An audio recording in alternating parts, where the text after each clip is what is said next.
France Bleu Gare-Lozère. Le journal du web, Camille Payan. Il est 8h30 à la une du journal du web. En 1979, les réseaux sociaux étaient bien loin, mais ça n'empêchait pas la SNCF de communiquer avec ses passagers. On monte à bord du train Sevenol dans un instant dans une voiture un peu particulière. FranceBleu.fr, Twitter, Facebook, toute l'actu des réseaux sociaux à retrouver tous les matins, 8h30, dans le journal du web. À ne pas manquer aussi cette vidéo du train Sevenol qui nous fait voyager dans le temps. C'est vrai qu'on en parle beaucoup dans le journal du web du train Sevenol, mais cette fois c'est une vidéo authentique qui est disponible sur Internet.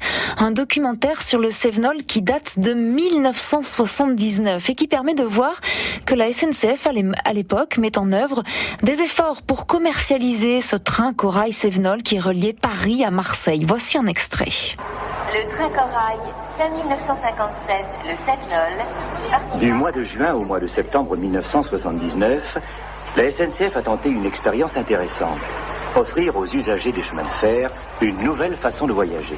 Et voilà donc ces usagers, ces passagers qui montent à bord du train. Certains grimpent dans la voiture détente, la numéro 23, où il y a de l'animation, notamment un jeu. Alors pour ce jeu, on va faire le jeu des métiers.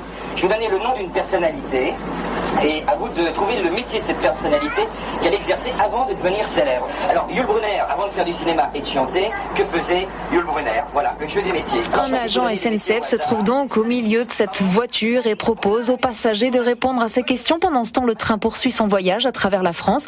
Parfois, dans cette voiture aussi 23, on chante, on danse. Le documentaire s'arrête aussi en Gare d'Alès, là où les paysages de montagne se transforment désormais en collines. Progressivement, ensuite, le Sevenol se dirige vers Marseille. Le trajet du Sevenol en 1979, vous pouvez retrouver la vidéo sur la plateforme YouTube et via aussi le compte Twitter du Sevenol.